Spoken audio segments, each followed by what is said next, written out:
wasalimu wale wa Kristo wote wa siku ya yenga mjina la Yesu Kristo.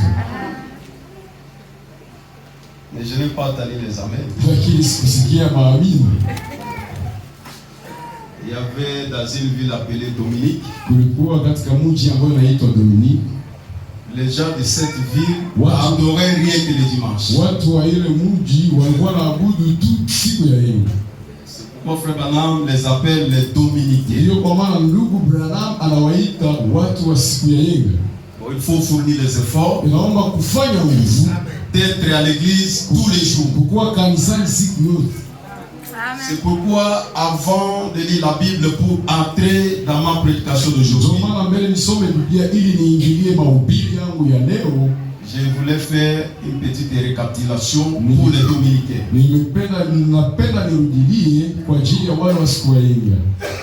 Pendant la semaine, on a parlé sur l'ingratitude envers Dieu. Là, nous avons vu, il y avait 10 lépreux qui sont venus devant Jésus-Christ chercher la guérison. Alors, quand ils sont arrivés, Jésus leur avait envoyé chez les souverains sacrificateurs. Et quand ils sont arrivés là-bas, tous étaient guéris. Là, c'est dans Luc 17, verset 11 jusqu'à 19. Et quand tous se sont guéris, les 9 sont partis sans venir même dire merci à Jésus. Mais la Bible dit qu'il y avait un Samaritain. Lui n'était pas un gars. Il est revenu vers Jésus, glorifiant Dieu à haute voix, c'est-à-dire il était reconnaissant. Alors Jésus a demandé, tous se sont guéris. Alors les 9, où sont-ils? Ils sont allés comme ça sans dire même merci. Alors on a vu que les 9 lépreux qui étaient guéris, ils étaient ingrats avec Jésus.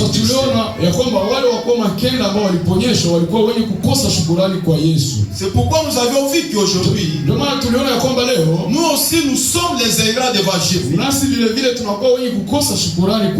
avions lu même les prophètes. Dans la prédication, ils sont confiés. Là où frère Branham a vu l'ingratitude. C'était un cochon sous un pommier. Il mangeait toute la journée. Les pommes tombaient dans sa tête. Mais les cochons mangeaient seulement. Il ne se relevait jamais pour regarder à haut, voir d'où venaient les pommes. Alors le prophète dit, aujourd'hui, cela ne s'applique pas seulement aux cochons, ça s'applique chez les hommes. Alors nous avions ramené l'histoire en présent. Nous avions vu que cela, ça s'applique ici à l'Agapor Tabernacle. Les gens sont bénis, mais ils ont oublié la source de bénédiction. Les gens sont guéris, la bonne santé qu'ils ont, ils ont oublié, c'est lui qui les a guéris. Les gens sont bien, les gens ont demandé des choses, Dieu a répondu, finalement, l'ingratitude. Alors je vais clôturer ça pour mieux comprendre. Frère Branham nous dit, il y avait un homme, dans sa vie il souffrait. Il cherchait où il peut trouver la vie.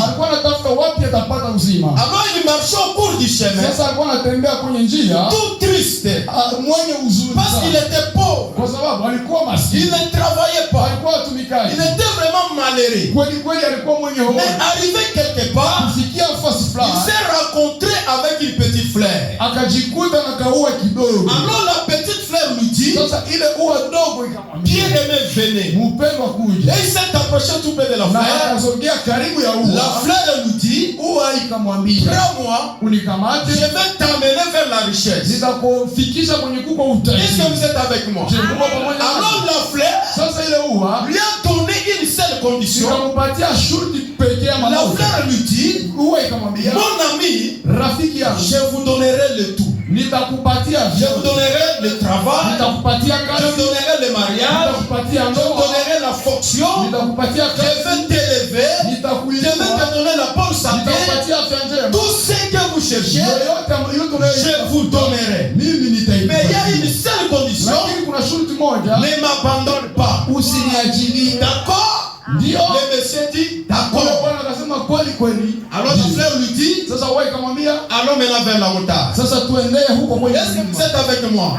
Je mko pamoja Je nami. vais conclure l'ingratitude envers Dieu. Napenda nimalizishe Alors la fleur a mené l'homme vers la montagne de la richesse. ile uwe ikapeleka ule mwanaume kwenye kilima. Il dit, jette-moi ici. Akamwambia uitupe hapa. Quand il a jeté la fleur, Wakati alipotupa ile ua, la montagne s'est ouverte. ile kilima ikafungulika. Il dit, entrons maintenant. Akasema tuingie Quand ils sasa. sont entrés, Wakati walipoingia, là il y avait le tout. pale kulikuwa Il y vyote. avait de l'or, Kulikuwa il y dhahabu, avait des casteries, kulikuwa makaste, il y avait tous les diamants de kulikuwa rubis. maalimasi na mengine. Alors quand l'homme a vu cela, Wakati ule mtu aliona il ile, a commencé à ramasser la richesse. akaanza logota ile Et mali il a commencé à avancer. na akaanza endelea, La petite fleur a commencé à rester là. ile ua ndogo ikaanza bakia. Alors quand la petite fleur a vu Wakati ile ua ndogo qu'il a commencé à être abandonné, ya kwamba inaanza achiliwa, elle a commencé à crier, ikaanza lalamika, mon ami, rafiki yangu, je vous ai donné une seule condition. nilikupatia shuti moja, Si vous êtes béni, kama ukibarikiwa paye la dîme, lipa moja ya kumi. soutiens la parole, Shikilia neno, soutiens ton pasteur,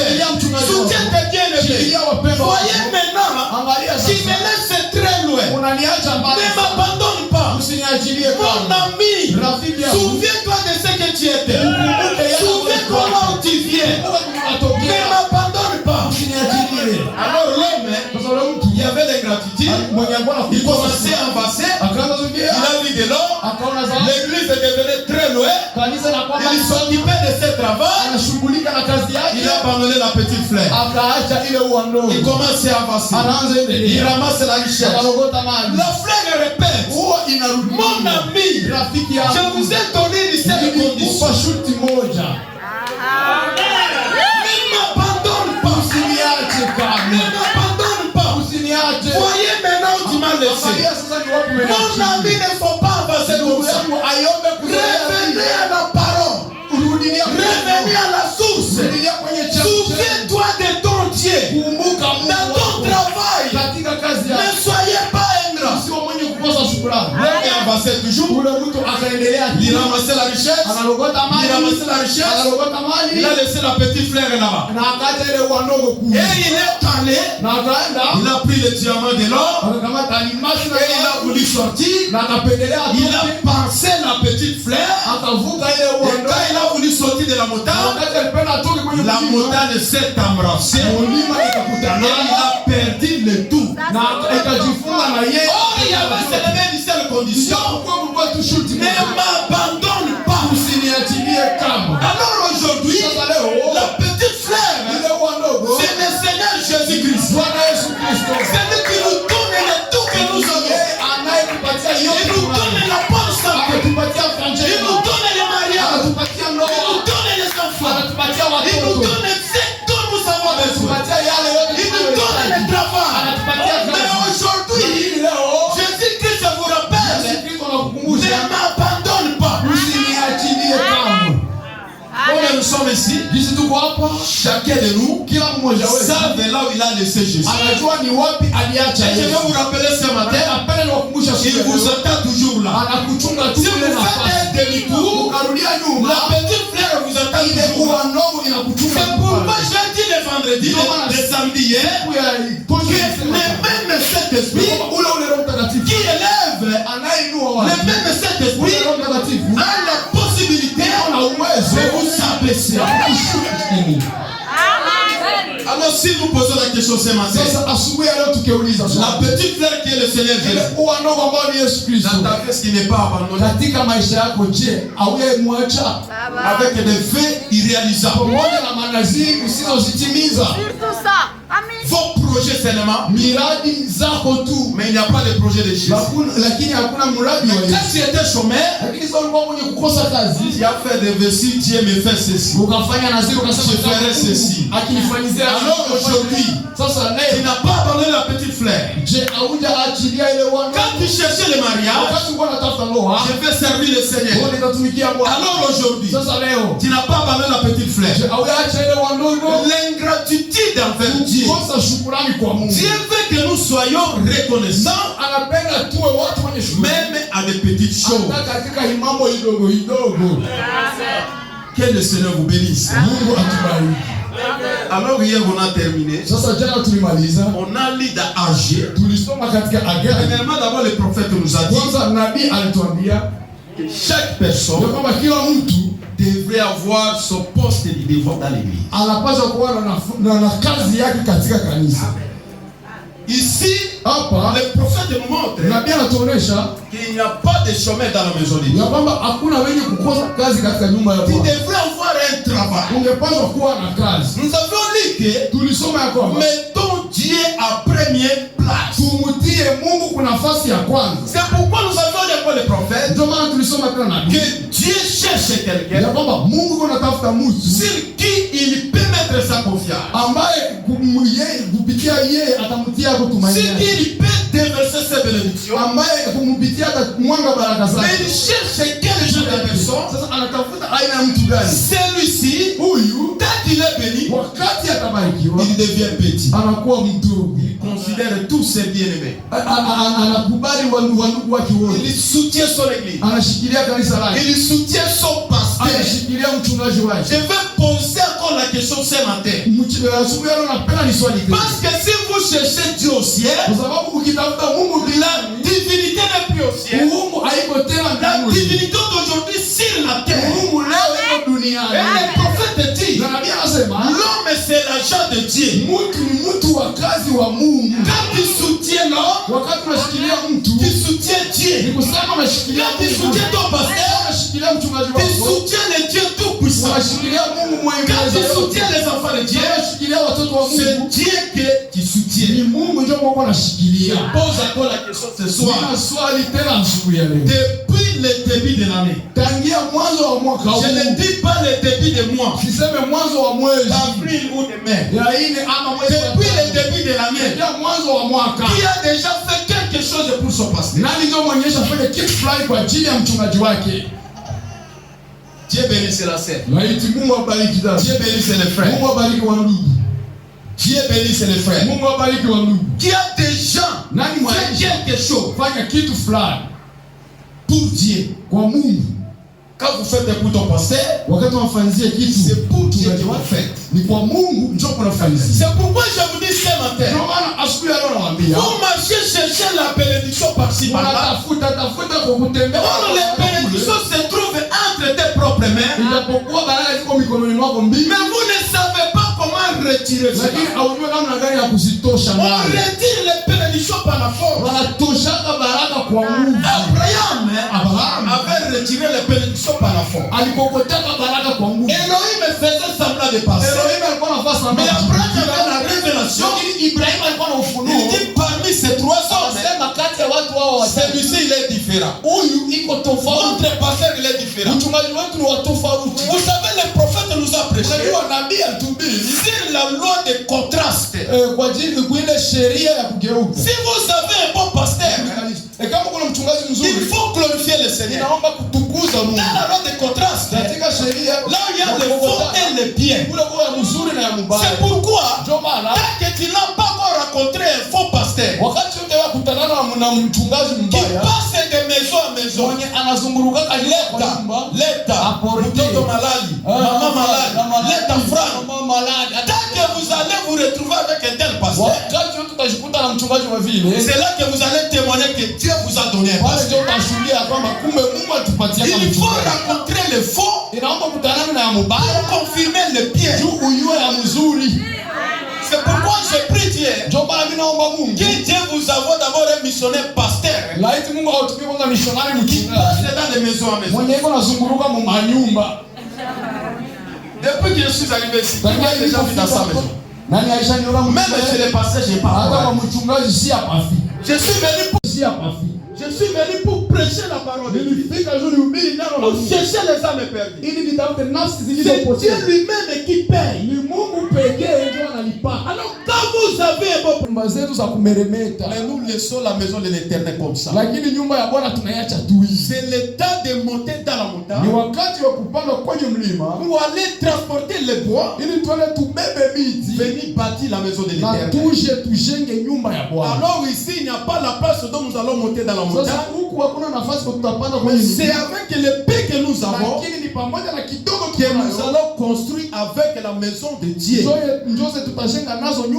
C'est pourquoi je disais ceci. Aujourd'hui je vais prier pour l'église. Parce que je vais passer au Rwanda, Burundi. Alors je disais ceci. Dieu me dit que vous prenez une responsabilité. Comme vous prenez la responsabilité de payer le loyer dans la maison où vous louez. Voire même pour la scolarisation des enfants. Chacun de nous comme nous sommes ici. Je ne dis pas tout le monde. C'est lui qui connaît que tout ce qu'il est, ça vient de la petite fleur. La bonne santé qu'il a, c'est Jésus qui l'a donné. Même le paix qu'il a, c'est Jésus qui l'a donné. Que chacun, c'est lui qui va avoir la révélation que si je fais quelque chose pour Dieu, ça ne passera pas avec. Par mois, je commence par les 1000 francs. Nous voulons que tout le monde puisse contribuer à la bénédiction de cette construction. Chacun décide le montant dont il sera capable. Si vous avez un stylo là-bas, commencez à écrire cela. Ton nom, le montant et le numéro du téléphone, même l'adresse. Quand je vais finir la prédication, on va récolter cela. Et ces gens-là vont se lever. Ils vont passer si je vais prier pour eux. Je disais hier, je pars comme ça. Je vais rentrer encore ici. Vous allez témoigner si le Dieu de Branham est vivant. Si vous êtes poussé à donner les 1000 francs par mois, ça dépend de votre moyen. Si vous décidez de donner les $100 par mois, c'est toujours pour la gloire de l'Éternel. $1000, $20, $2, $3, $5, $50, selon l'inspiration de chacun. Nous avons lu quand j'ai prêché sur l'inspiration spirituelle. Avant que quelque chose soit là, il devrait avoir d'abord quelque chose. C'est pourquoi je vous assure, le peu que vous allez décider de donner ça par mois pour la construction de cette maison, comme c'est la maison de Dieu, vous allez témoigner ce Dieu-là avant même de dédicacer cette église. Que le Seigneur vous bénisse. Et chacun commence à méditer le montant dont il va faire les vies aujourd'hui. Si vous avez besoin de papier, vous allez demander même le huissier. Vous écrivez dans un bout de papier. Alors levons-nous. J'entre maintenant dans ma prédication d'aujourd'hui. Prenons nos Bibles. Luc 15.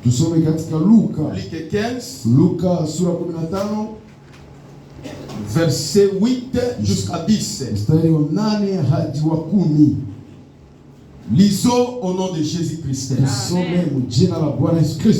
Ou quelle femme, s'il a perdu 10 drachmes et que la perde une, n'allume une lampe et balaye la maison? Au mwanamke gani mwenye sarafu 10 akipoteza sarafu moja asijewasha taa na kufagia nyumba na kutafuta kwa bidii hata anaiona? Elle ne cherche avec soin jusqu'à ce qu'elle la trouve. Na kutafuta kwa bidii hata aipate. Lorsqu'elle la trouve, na wakati anapoipata, elle appelle ses amis, anaita rafiki zake et ses voisines, na majirani zake, et dit, na anawaambia, réjouissez-vous avec moi, mufurahi pamoja nami, quand j'ai trouvé la drachme que j'avais perdue. Kwa sababu nimeona sarafu ambao niliipoteza. Et même je vous le dis, vile vile ninawaambia, il y a de la joie devant les anges de Dieu, kuna furaha katika ya malaika za Mungu, pour un seul pécheur qui se repent. juu ya mwenye dhambi mmoja anayetubu. Je répète, narudilia, de même, vile vile, je vous le dis, minawaambia, il y a de la joie devant les anges de Dieu, kuna furaha katika ya malaika za Mungu, pour un pécheur qui se repent, juu ya mwenye dhambi mmoja anayetubu. Dieu notre Père céleste, Mungu Baba wetu wa mbinguni, l'auteur de la vie éternelle, mwandishi wa uzima wa milele, le Seigneur Jésus-Christ. Bwana Yesu Kristo. Au commencement, tu étais la parole. Kwa mwanzo ulikuwa neno. C'est la même parole que nous venons de lire ce matin. Neno asubuhi leo tumesoma. C'est écrit noir sur blanc. Imeandikwa kwenye nyeusi mweupe. Qui suis-je, Père, Mimi niko nani pour se tenir debout devant ton peuple? Je nisimame mbele ya kanisa taifa. Rien que la grâce qui nous a été donnée à Golgotha. Isipokuwa neema iliyotupewa huko Golgotha. C'est pourquoi je suis debout ici. Ndio maana mimi nasimama. Mais la parole que nous venons de lire, lakini neno tumetoka kusoma, pour donner la vie, kwa ajili ya kupana uzima, ça demande toi-même l'auteur de la parole. Inaomba wewe peke mwandishi wa neno. Descendre. Ushuke. Répétez pour ton peuple. Na urudilie kwa ajili ya parce que tu nous as prédit qu'au temps du soir, kwa sababu tuambie kwa l'homme ne prêchera jamais l'homme. Mtu atahubiri mtu. Le grand enseignant sera le Saint-Esprit. Mwalimu mkubwa atakuwa Roho Mtakatifu pekee. Prêche ton peuple ce soir. Hubiri taifa lako. Sonde-leur le cœur. Chunguza mioyo na s'il y a quelque chose de faux, kama kwa kitu cha mbaya, révèle-nous ce matin, Père. Ukitufunulia asubuhi. Parce qu'il y a de la joie dans le ciel. Kwa sababu kuna furaha mbinguni quand un pécheur se repent. Wakati mtenda dhambi mmoja, tout esprit impie, kila roho chafu, qui ne confesse pas ton nom, ambayo ikiri neno lako, l'incrédulité, kutokuamini, manque de joie du salut, kukosa furaha ya malcompréhension, kuelewa vibaya, au nom de Jésus-Christ, jina la Yesu Kristo, libère cette auditoire, uweke uhuru, pas dans les réalités, réclamons l'option de la chicane, tunadai kuwa peko, commencez avec nous comme Alpha, anza pamoja nasi kama de Alpha, continuer avec nous comme Emmanuel, na uendelee pamoja nasi de kama Emmanuel, terminer avec nous comme Omega, na umalize pamoja nasi et kama si nous t'avons prié dans la foi, hivi tumesoma tumeomba kwa imani, au nom de Jésus-Christ, jina la Yesu Kristo, amen. Asseyez-vous. Keti. Alors ce matin, Sasa asubuhi ya leo, ma prédication c'est mahubiri yangu ni l'inventaire. Kuhesabia ama hesabu. Je ne sais pas si c'est comme ça qu'on écrit. Sijue kama ni vile ndio wanaandika. Alors moi je ne sais pas. Sasa mimi sijue. Parce que je n'ai pas eu vraiment la chance d'étudier. Kwa sababu mimi sikupata bahati ya kusoma. J'ai commencé Nilianza à travailler pour l'Éternel à l'âge de 12 ans. Nilianza tumikia Bwana kwa umri wa 12. Mais Dieu m'a donné quand même la chance d'avoir un certificat. Mungu alipatia bahati ya kupata cheti ya somo. Je n'ai pas vraiment fréquenté l'école secondaire. Lakini sikusoma secondaire. Mais à l'aide du message, on peut faire ce qu'on peut faire. Lakini kwa msaada wa ujumbe mtu anaweza fanya l'inventaire. Kuhesabia. Kufanya hesabu. Kuhesabu.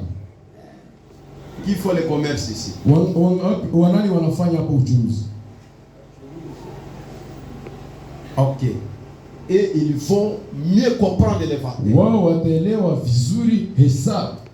Si on vous donne les marchandises, bakikupatia vitu vya kuzisha, à savoir que kujua kwamba le patron viendra bote atarudi pour faire l'inventaire, juu aweze fanya hesabu, pour savoir comment évolue son travail. juu ajue namna gani kazi yake iko naendelea. Mais l'inventaire que nous parlons ce matin, Ili hesabu yetu tunasema asubuhi ya leo, c'est l'inventaire de nos vies. Ni hesabu ya maisha zetu vis-à-vis de la parole. kulingana na neno. Nous venons de lire la Bible. Kusoma Il y Biblia, avait un homme, kulikuwa mtu il a voyagé. alisafiri. Et quand il a voyagé, Wakati aliposafiri, il a donné à sa femme akapatia 10 drachmes. akapatia mke wake sarafu 10. Il dit garde ça très bien. Anasema usichunge vema. moi je voyage. mimi nasafiri. Quand je viendrai, wakati nitarudia, je vais trouver le tout entre tes mains. napenda nikutane yote mumikono zako. Et quand cet homme a voyagé, na wakati ule mtu alisafiri, sa femme ici, mke wake hapa, elle a perdu une. akapoteza moja. Alors la femme a dit, Sasa mwanamke akasema, si mon mari retourne, mume wangu akarudia, s'il ne trouve pas les 10, kama akutane hizi 10, c'est maman. ni kifo yangu. Alors écoutez maintenant cette femme. Sasa tumusikilize yule mwanamke. Elle était prudente. Alikuwa mwenye Et amwangalifu. frère Branham dit, Na ndugu Branham anasema, quand on parle d'une femme, wakati wanasema kuhusu la mwanamke, femme représente une église. mwanamke anawakilisha kanisa. Cette femme, Ule mwanamke quand elle a constaté qu'elle a perdu une, wakati aligundua amepoteza moja, elle dit, akasema, je vais le chercher nitaitafuta pour que quand mon mari viendra, juu wakati mume wangu atarudia, il trouve le tout entre mes mains. akutane zote mumikono. Alors cette femme a pris les balais. Sasa ule mwanamke akakamata Elle a kifagio, commencé à balayer la chambre naye akaanza fyagia chumba avec assurance pamoja na uhakika, pour chercher les drachmes perdus. juu atafute sarafu Elle iliyopotea. est sortie au salon. Akaenda kwenye Elle a salon, balayé tous les coins de la maison akafyagia kona zote za jusqu'à nyumba, ce qu'elle a trouvé la drachme perdue. mpaka alipopata ile Et sarafu quand elle a iliyopotea. trouvé cela, Na wakati alipoipata, elle était dans la joie akakuwa ndani ya furaha, parce qu'elle savait elle est taillarde. kwa sababu alikuwa Elle a anajua. appelé ses voisins. Akaita marafiki Elle a dit, yake, venez majirani, fêter avec moi akasema muje parce msherehekee que na je mimi. suis dans la Kwa joie. sababu niko ndani ya J'ai furaha. perdu la grande chose. Nimepoteza kitu ya Mais thamani, maintenant je l'ai trouvé. lakini sasa C'est nimeipata. pourquoi je suis dans la Ndio joie. maana mimi nafurahi. Quand on parle d'une femme, Wakati tunasema kuhusu c'est mwanamke, l'église. ni kanisa. Jésus-Christ, Yesu Kristo il est parti alienda dans la gloire. kule katika Et il utukufu, nous a donné la promesse. akatupatia ahadi Il va revenir pour l'enlèvement. kwamba atarudia kwa ajili ya Alors unyakuzi. il nous a laissé la parole de Dieu. Sasa akatuachia neno la Et Mungu, cette parole c'est entre tes na mains. ile neno ni katika mikono yako. Vous allez faire l'inventaire. Utafanya hesabu La parole du Seigneur Jésus neno la Bwana qui Yesu est dans ta vie. ambayo iko katika maisha Est-ce yako. que vous vivez ça correctement? Je, unaishi ile neno Si linalo- l'enlèvement peut être lié aujourd'hui, kama kunyakuliwa inaweza fanyika leo. est-ce que vous serez parti ou pas? Je, wewe utaenda ama Ou la soit ce matin, ama basi vous asubuhi ya allez leo, faire comme cette femme. utafanya sole mwanamke Quand elle a compris qu'elle a perdu wakati une, alipoelewa amepoteza elle a moja, cherché cela avec assurance. akaitafuta na Elle a uhakika, regardé sa vie. akaangalia maisha Elle a dit yake, qu'est-ce qui ne va pas? akasema nini Qu'est-ce qui haieleweki, manque dans ta vie? nini Dans ma ndio vie? inakosa J'ai maisha des problèmes yangu. avec qui? Niko na J'ai shida les na dettes nani? avec qui? Nina deni na Parce que nani? si même la mort me trouve aujourd'hui, Hata kama mauti nanikuta où sasa, sera mon âme? nafsi yangu itaenda wapi? C'est ça l'inventaire que nous faisons. Ile frère. ndio hesabu yetu tunafanya asubuhi ya leo. L'inventaire de nos vies. Hesabu za maisha Depuis yetu. que tu as cru ce message, Tangia ulipoamini est-ce ujumbe que huu, tu gardes le message honorable? je, unachunga ujumbe na heshima? Parce que frère Branham me Kwa dit, sababu ndugu Branham anasema gardons le message honorable. tuchunge ujumbe kwa Ne laissons heshima, aucune salité tusiache toucher ce message. tusiache uchafu fulani ama yoyote iguse ujumbe huu. Ce matin, Asubuhi ya leo, à commencer par moi-même, kwa kunianzia à hapo, commencer ici à la chair, kwa kuanzia hapa kwenye que mimbarani, toute l'église laiti kanisa yote fasse l'inventaire. ifanye hesabu La vie que je mène maisha ninayoishi vis-à-vis de la parole, kulingana na neno. est-ce que c'est conforme? Je, inalinganishwa na neno? Depuis que j'ai cru à ce message, Tangia nilipoamini ujumbe, où est-ce que je suis tombé? wapi nilipo, Qu'est-ce qui ne va pas dans ma vie? nini ndio endeke maisha yangu? Peut-être aujourd'hui, Labda leo, peut-être la dernière fois, labda ndio mara ya mwisho pour écouter cette parole. juu uweze sikia hii. Ce qui va arriver le soir, ce qui va arriver demain, itafika kesho. c'est Dieu seul qui connaît. Mungu yeye peke ndio anajua. Aujourd'hui c'est pour toi, Leo ni kwako, demain c'est pour Jésus. kesho ni ya Mungu. C'est aujourd'hui votre occasion Ni leo bahati yako de faire l'inventaire dans ta vie. ya kufanya hesabu maishani mwako. Je dis le prophète Mimi namsoma nabii dans la prédication. katika mahubiri, Comment puis-je vaincre? namna gani nitawezaje kushinda. Prêché en 1963, Ilihubiriwa mwaka 1100 paragraphe 35. kipengele ya 35. Le prophète nous dit ceci. Nabii anatuambia hivi, Bon, pendant que nous étudions ceci, wakati tunajifunza hii, c'est le but que je poursuis ndio shabani inayofuatilia pour ceci. kwa ajili ya hii. Ce n'est pas seulement de venir ici pour avoir communion avec les gens. Haiko tu ya kufika hapa juu tushiriki na watu. Aujourd'hui, Leo les gens prennent la parole de Watu Dieu wanakamata neno la Mungu comme une coutume. sasa vile kawaida. Ils voient que je vais aller à l'église le mercredi, le vendredi, je vais m'asseoir sur un banc, je vais occuper la première place. Le prophète nous dit, cela ne suffit pas. Ile haitoshe. Vous venez à l'église chaque jour, mais vous deviez examiner ta vie vis-à-vis de la parole. La vie que je mène, c'est conforme à la parole. Le prophète dit, le peuple de Dieu, c'est un peuple particulier, un peuple saint, une sacerdoce royale. Nafasi ya takatifu ya ufalme, ukuhani wa kifalme. Quand vous venez à l'église, wakati unapofika kanisani, que ce soit pas comme l'habitude. isikuwe kama kawaida. Le jugement commence ici. Hukumu inaanzia hapo. Vous venez sur recevoir soit de la vie éternelle, unakuya kupokea hapa, soit de la perdition. C'est pourquoi aujourd'hui, faites élévateur d'état. ufanye hesabu ya maisha yako. Venir à l'église ne suffit pas. Kufika kanisani haitoshe. Le prophète dit, Nabii anasema, si j'ai l'occasion de communier avec vous, kama niko na bahati ya kushiriki pamoja nawe, je viendrai chez vous. nitafika njoo kwako, Vous serrez la main, kukushika mkono, causer avec vous, tunaongea na wewe, à nous asseoir, tunaketi, prendre un repas, tunakula chakula et m'asseoir à l'extérieur sous l'arbre, na kuketi nje chini ya mti, causer et avoir communion pendant un temps. tunaongea na tunakuwa na ushirika kwa muda fulani. Lakini Lorsque nous venons ici, tunapofika hapa, nous sommes ici pour un but précis. tuko hapa juu ya shabaha yenye inajulikana. Dis à ton bien-aimé, Ambia mpendo lorsque wako, nous venons ici, wakati tunapofika hapa, c'est pour un but ni précis. kwa ajili ya shabaha inayojulikana. Quel est le but précis? Ni shabaha gani inayojulikana? C'est de nous préparer pour l'enlèvement. Ni kujitayarisha kwa ajili ya kunyakuliwa. C'est ça le seul espoir qui nous reste. Ile ndio tumaini pekee inayotupatia. Peut-être, Labda nous ne savons pas l'heure. hatujue muda. Même aujourd'hui, on prêche les gens que l'enlèvement s'est du passé. Hata leo wanaambia watu kunyakuliwa. Moi, je ne crois pas que le pasteur Paul prêche. Yes, amini mchungaji Paulo anahubiri. Nous attendons l'enlèvement. C'est ça le but précis que nous verrons. Shabaha inayojulikana inaacha tunafika. Cherchez premièrement Tutafute kwanza les rois de ciel ufalme wa et mbinguni sa justice. na haki yake. Mais frère Branham me dit, Ndugu Branham anasema, même si vous savez que l'enlèvement aura lieu demain, hata kama unajua kunyakuliwa ni il faut continuer à travailler aujourd'hui. endeleshe tu kutumika. Mais le but précis que nous verrons Lakini ici, shabaha inayojulikana inaacha c'est tunafika pour l'enlèvement. kwa ajili ya Nous kunyakuliwa. ne venons pas ici pour écouter la bonne musique. Hatukufika hapa juu ya kusikia manyimbo za Ça à muziki. leur place. Ile iko na nafasi yake.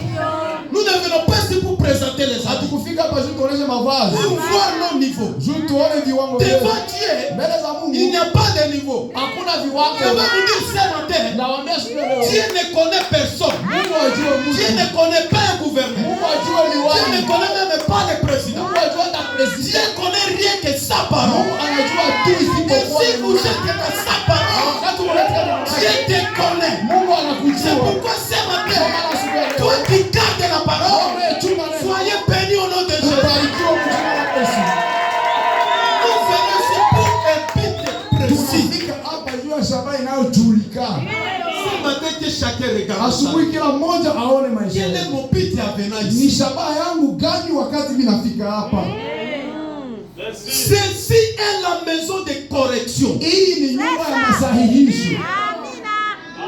Quand vous venez ici, Wakati unafika hapa, ici c'est la maison de correction. hapa ni nyumba ya masahihisho. Un prophète disait, Nabii alikuwa anasema, Seigneur Jésus, Bwana Yesu, en venant devant kwa toi, kufika mbele zako, sonde-moi. unichunguze. Si tu vois quelque chose de mal à moi, Ukiona kitu fulani cha mbaya kwangu, uniambie. pour que j'arrange ces Ili niweze kueleza hiyo Ça kitu. doit être ta prière, Ile Seigneur. imepaswa kuwa ombi yako Que la siku ya Seigneur leo. Jésus, Ya kwamba Bwana Yesu, sonde ma vie. chunguza maisha yangu. Parle-moi à travers la prédication. Kupitia S'il y a mahubiri. même un péché inconfessé, Kama kuko que zaidi j'ai oublié, Neingisha rappelle-moi à travers la parole. kupitia Parce que le temps n'est plus là. kwa sababu muda haiko tena. Amen. Alors, chose est grave. Sasa kitu cha Les ole, gens viennent à l'église aujourd'hui. watu wanafika kanisani leo, On prêche, le pasteur prêche. mhubiri na Mais mchungaji ne dis pas le pasteur en Anoubiri tout.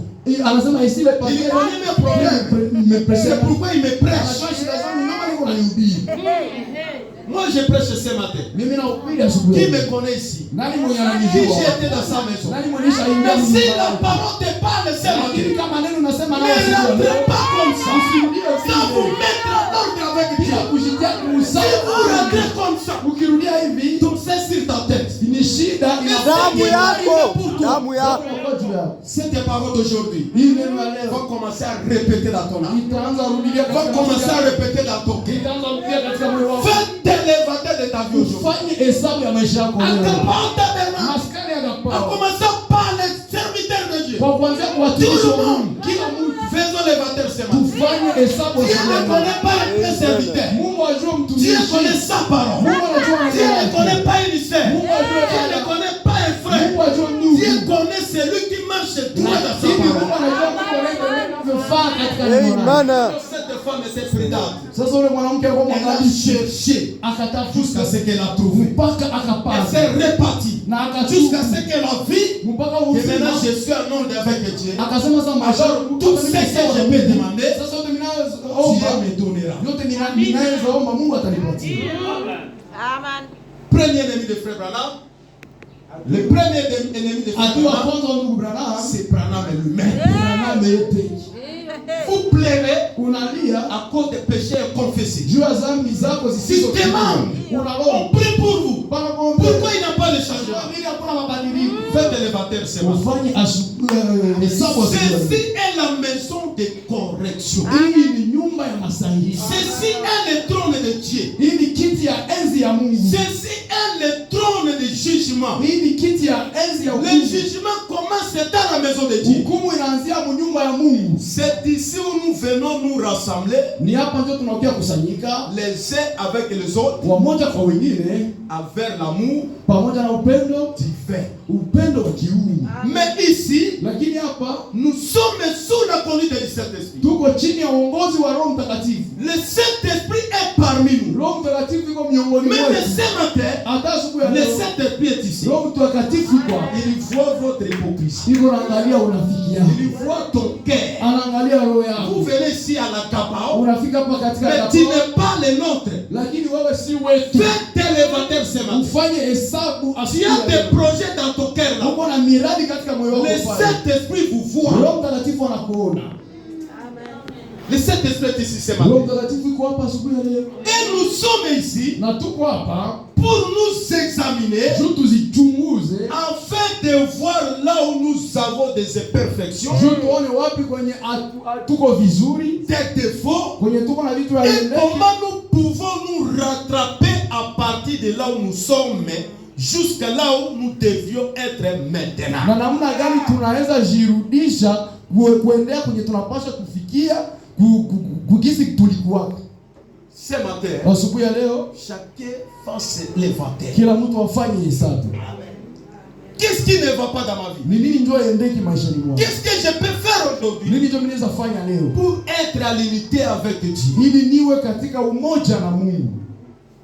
Vous savez bien aimé, Unajua wapendwa, la grâce est encore là. neema ingali pale. Au temps ancien, Wakati wa le zamani souverain yule sacrificateur kuhani mkubwa entrait dans le lieu saint de saint alikuwa anaingia katika mahali ya une patakatifu seule fois par an. mara moja tu Mais kumwaka. aujourd'hui, Lakini leo depuis que le rideau du temple a été déchiré, tangia wakati bazia vous avez l'accès mnakuwa na ile de communier avec Dieu bahati ya kushirika à na tout Mungu. minute, Kila chaque dakika, heure, kila muda, et il est prêt à vous na recevoir. yeye yuko tayari Mais kuwapokea. ce matin, Hata asubuhi ya si leo, vous reconnaissez ukijua votre perfection, ile kukosa votre Dieu yako tombé, kwenye votre umeanguka, hypocrisie, unafiki yako, Jésus est là pour toi, c'est là. Yesu uko pale kwa ajili Il yako. va te pardonner. Il Atakusamehe, va te donner la vie éternelle. atakupatia uzima Il wa va milele, te bénir. Il atakubariki, va changer ton histoire. atabadilisha Si hadithi tu es yako. sincère ce matin, Kama unyofu Jésus est là pour toi. Yesu yuko hapa kwa ajili yako. Faisons l'évangile de nos vies ce matin. Tufanye hesabu za maisha Le yetu. message de Branham, Ujumbe wa ce Branham n'est pas un message que nous voyons aujourd'hui. haiko ujumbe tuko naona leo. C'est lui qui a écrit en ce message. Naamini hii Il ujumbe n'est pas quelqu'un de pleurer jour et nuit. haiko mtu wa kulialia usiku na Le mchana. message de Branham est béni. Ujumbe wa Branham Transforme, change, inabadilisha. élève. Mais pourquoi pas toi? Sasa ujumbe nini hapana wewe? Ufanya hesabu Le Dieu de Branham, Mungu wa Branham, sa miséricorde est encore sur lui. rehema yake ingali juu yako. La sœur, Dada, faites l'inventaire ufanye hesabu vis-à-vis de ton mari. kulingana na ndoa yako. Mon frère, Ndugu yangu, faites l'inventaire ufanye hesabu vis-à-vis de ta femme. kwa mke wako. Il y a des portes que vous appelez. Kuna kwamba milango za mnaingia Ta kama femme ne le connaît pas. mke wako ajue. C'est vrai ça. J'ai bien aimé là-bas, lui. Niko nampenda S'il est prêt de recevoir le salaire, il achète les pantalons de couvre-feu. kupokea kama atapokea mshahara iko tayari kukuuza pantalon Quand kubwa. il retire l'argent, il met l'autre ici, Sana l'autre kamata ici, anataka l'autre huku, ici. zingine huku. Alors il part faire ses affaires. Quand il arrive à la maison, ce qui était traîné ici, il n'y a pas tant. Le gouvernement a Tshisekedi C'est Matata. vraiment le Tshisekedi est vraiment problématique. Alors il a 2 troisième bureau. Mais pourtant il a un bureau. Et il vient à l'église. Wanamke wa hivi. Faites l'éventaire ce matin. Kufanya hesabu Comment est-ce que je vis avec ma femme? Comment est-ce que je vis avec ma famille?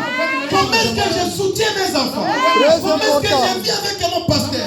Comment est-ce que je vis avec mes bien-aimés? naishi na wapendo wangu. Amen. L'éventaire. Hesabu. C'est ça même les clés de bénédiction. Ile ndio hata funguo C'est ça l'ouverture de la vie ndio éternelle. kufunguliwa ya uzima wa milele. Je lis encore les prophètes. Nasoma tena nabii. Le départ secret et soudé de l'église. Kuenda ya ghafla na ya siri ya kanisa. Paragraphe 6. Kipengele ya 6.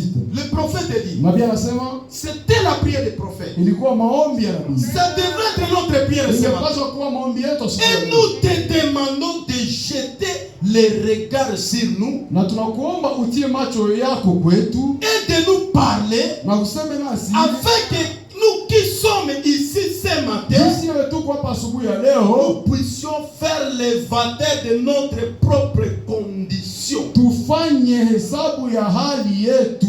Que chacun parle ce matin. Kila mmoja aseme asubuhi ya leo, Sonne-moi. unichunguze. A-t-il des prophètes? Alisema mmoja wa Et manabii, éprouve-moi. na unipime. Et voici il y a un mal en Na moi. kama ukikuta kuko vibaya ndani mwako, Et alors, Seigneur, sasa Bwana, en sondant, kwa kuchunguza, si tu trouves qu'il y a du mal, ukikuta kama uko kitu cha mubaya, pire chez nous ce matin, Seigneur. utusamehe asubuhi ya leo. Safisha Ici, leo. c'est la maison de correction. Hapa ni nyumba ya Le masahihisho. sang de Jésus est ici. Damu ya Yesu iko hapa. Même si vos péchés Hata kama sont zambi devenus rouges comme le cramoisi, zimesha kuwa le sang de Jésus-Christ damu ya Yesu les Kristo rendra plus blancs que la neige. itaifanya mweupe kushinda Le prophète dit, Nabii anasema Dieu ne hait pas le péché, Mungu achukiake wenye dhambi, mais Dieu hait le péché. lakini Mungu anachukiaka Et dhambi. si vous revenez la parole Na aujourd'hui, ukirudilia neno leo, tu seras encore l'ami de Jésus. utakuwa tena rafiki wa Avant, Yesu. vous étiez son ami, Mbele ulikuwa rafiki mais yake, depuis que tu as fait, dès ce moment-là, wakati ulipofanya tangia muda ule, vous savez le jour unajua où il siku était séparé avec Jésus. ambao mulitengana na Même si vous Yesu. venez ici, Hata unapofika tu hapa, ne peux pas tromper ta conscience. hauwezi danganya Tu ne dhamiri peux yako, pas tromper Dieu. hauwezi danganya Et tu Mungu, ne peux pas tromper le diable. hauwezi danganya Tu shetani. peux tromper le pasteur, Unaweza danganya mais mchungaji, ces 3 gens-là, lakini wale watu tu ne les watatu tromperas jamais. kamwe hautawadanganya.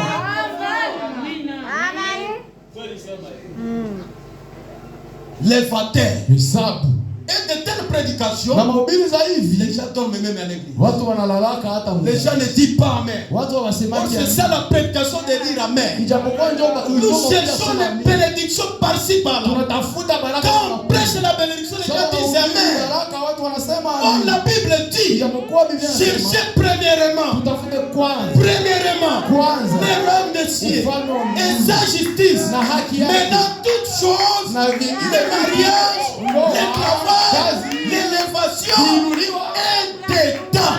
ipo mule ndani. Ce matin, Asubuhi ya leo tu devrais dire, ungepaswa sema, Seigneur, sonde-moi. Bwana unichunguze, Montre-moi là j'ai des défauts. unionyeshe kwenye mimi nakosea. Tu connais même ce que tu as fait. Unajua hata venye ulishafanya. Vous voyez l'évangélisation. Unaona injili On ne fait pas ça avec la prostitution. hawaifanyake na ukahaba. Je vais éclaircir ça très bien. Napenda niweke wazi vizuri Tu sana. parles là dehors, là je parle aux frères et aux Unaenda sœurs. kule nje pale ni kusema kwa dada na wandugu. Tu prends une prostituée, Unakamata tu mkahaba l'amènes à l'église, unamleta kanisani. venez dans notre église. Fika kanisani Quand on va prêcher, qui va recevoir le baptême, tu vas lever les mains, tu seras baptisé et nous serions mariés. na tutaoana. Tu prépares faire ça. Unatayarisha kufanya Ou hivyo. soit tu as déjà fait ça. Ula ushafanya ile. Tu as trompé le pasteur. Ushadanganya Tu mchungaji. as réussi. Umeweza. Je vais vous demander ce matin. Nitakuuliza asubuhi ya leo. Si tu prends le chien, Ukikamata mbingu, Umbwa. tu achètes même les habits. unauza hata mavazi. Tu l'as fait habiller. Tu Unaivalisha. prends même les parfums. Unakamata hata pasi. Tu mets sur le chien. Unaitia kwenye imbwa. Il va devenir une personne.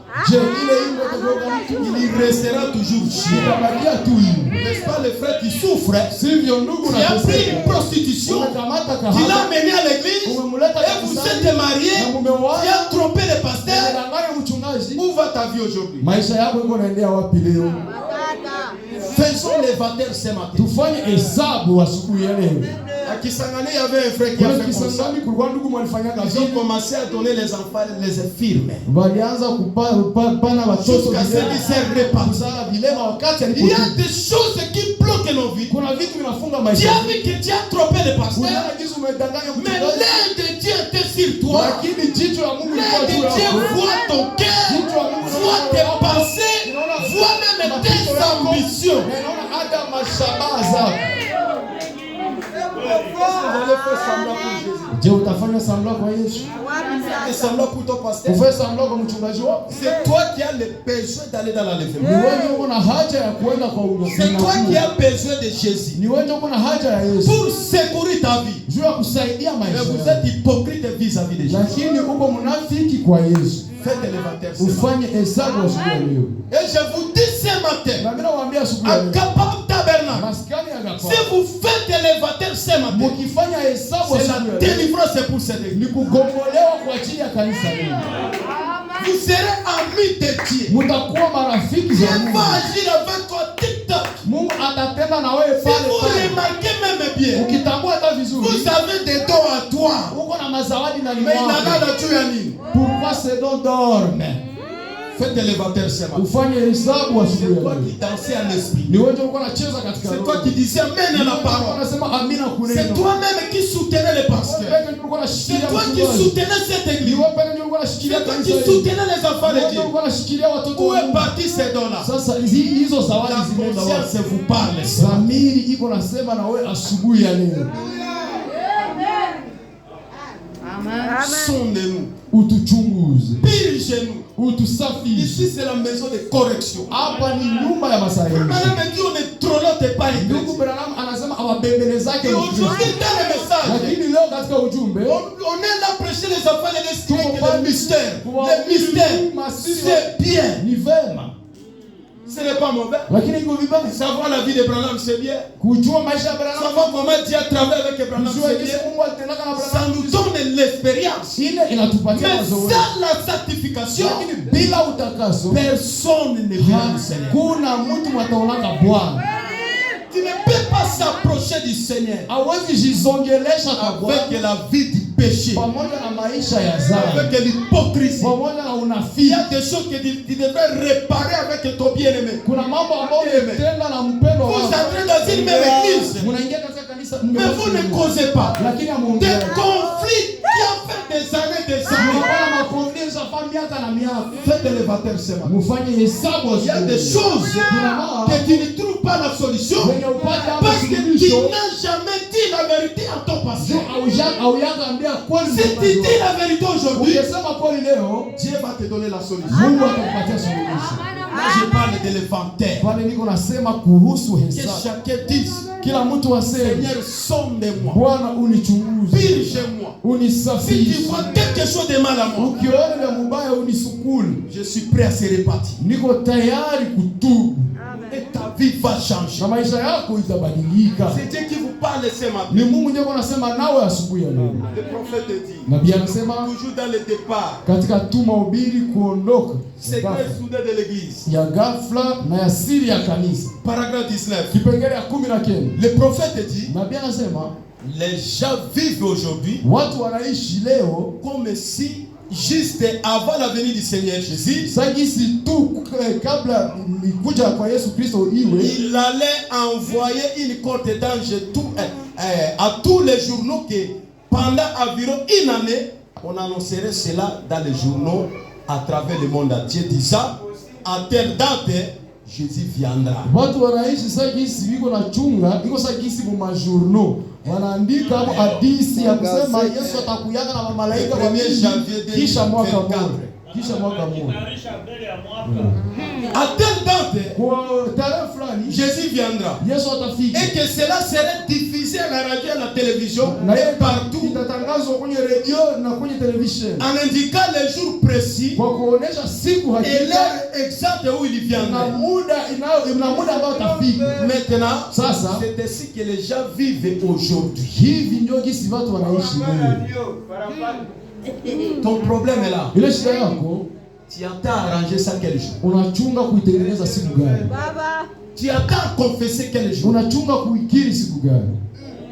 Ce qui va arriver même le soir. Ikifika hata jioni, Est-ce que vous connaissez? je unaijua? C'est le moment de faire l'inventaire. Ndio muda ya kufanya hesabu. Dieu parle dans ton cœur. Mungu anasema katika moyo La wako. manière dont vous avancez. Namna ambayo unaendelea, Arrêtez d'abord. usimame kwanza. Retournez à la croix. Urudie kwa Faites l'inventaire. na ufanye hesabu. Depuis que j'écris le message. Tangia nilipoamini. Pourquoi ma vie ne change Kwa pas? nini maisha yangu Pourquoi la maladie est qui Kwa rend? nini magonjwa Pourquoi? Kwa nini? Bien-aimé, tu souffres pour rien. Mpendwa unatesikia bure. Aujourd'hui, c'est le jour de votre Leo délivrance. ni siku ya ukombozi wako. Vous êtes esclave. Uko mtumwa. Un esclave, frère Allah me dit. Mtumwa ndugu Branham anasema Lui, il travaille yeye anatumikaka pour le bonheur des autres. juu ya uheri ya wengine. Lui, il ne travaille pas pour qu'il puisse gagner quelque chose. Yeye atumikaka juu afaidie kitu fulani. Depuis que tu as commencé à travailler, Tangu ulipoanza kutumika, qu'est-ce que tu as gagné? ni nini ndio ushafaidia? Vous êtes esclave. Uko mtumwa, Tu gagnes l'argent, unapokea makuta ça passe. Tu zinapotea, gagnes l'argent, unapata ça pesa passe. zinapotea. Faites l'inventaire. Ufanye hesabu. Tel il y a 10 minayas. Les dettes des dîmes sont remplies. Faites l'inventaire seulement. Ufanye hesabu asubuhi. Des faits irréalisables. Ile manazili zisizo Si l'enlèvement vient, kama kunyakuliwa bien que inafika ça vous trouve avec des faits na irréalisables, kukutana na zile avec manazili les dettes des zisizo dîmes, na madeni za moi je ne matimia serai jamais parti. na wewe hautaenda. Faisons l'inventaire seulement. Tufanye hesabu Aujourd'hui, je asubuhi. voulais vous prêcher des choses de terre à terre, Leo nilipenda niwahubirie mais mambo qui ya sont des chini, choses capitales dans ta vie. lakini ni mambo ya muhimu Et maisha si yako. tu mets ta vie à propre, Na ukiacha maisha yako bien aimé, musawa, vous allez témoigner la gloire du Seigneur. mpendwa utashuhudia utukufu wa Ce Bwana. sont les péchés confessés Ni mazambi qui zisizo bloquent ta vie. ndio zinafunga La maisha yako. jalousie, Ile la wivu, haine. Tu uchuki. ne veux pas voir quelqu'un avancer. Upendo wale mtu anaendelea. Change aujourd'hui. Ubadilike leo. Faites l'inventaire. Ufanye hesabu. Dis Seigneur Jésus, Useme Bwana Yesu, je ne veux plus continuer ainsi. sitaki niendelee mnamna hii. Baba. Qui vous a dit qu'on va afficher les journaux? Nani ndio anaambia watatia magazeti? Le 1er janvier, Tarehe ya ndio l'événement kwanza, itakuwa. mwezi wa kwanza ndio kunyakuliwa itakuwa. Comme ça, le 30 décembre, Msama mwezi tarehe ndio ya nitatengeneza maisha yao. mwezi wa 12 c'est là que je vais arranger ma vie. Je lis le prophète. Nasoma nabii. Là, je parle sur l'inventaire. Pale niko nasema kuhusu hesabu. Je parle l'inventaire. Nasema hesabu. L'amnésie spirituelle. Usingizi wa kiroho. Prêché en 1964, paragraphe Ilihubiriwa tarehe 64, paragraphe 21. kipengele 21. Le prophète dit, Nabii anasema hivi. Dieu appela son église Mungu akaita kanisa lake et la sépara du monde na akalitenga na dunia dans ce but-là. muile shabaha hili. Il leur donna une loi Akawapatia sheria moja et ces lois-là, na ile sheria elles devraient être saintes. ingepaswa kuwa takatifu. Il dit, Anasema je suis saint mimi ni et mtakatifu vous devez être saints. nanyi vile vile mnapaswa kuwa watakatifu. Et sans la Na sanctification, bila utakaso nul ne peut voir le Seigneur. hakuna mtu mwenye anaweza ona Bwana. C'est Dieu lui-même qui l'a dit. Ni Mungu pekee ndiye aliyesema. Et il appela son peuple na akaita taifa lake pour qu'il soit ce genre de peuple. ili taifa lake iwe aina ile taifa. Mais il avait oublié cela. Lakini taifa hilo lilisahau ile kitu. Il avait oublié ses lois. Walisahau sheria yake. Il avait oublié leur moralité. Walisahau adabu yao. Les femmes dans les rues, Wanawake mabarabarani, les Israélites, Waisraeli, chacun s'attendre à devenir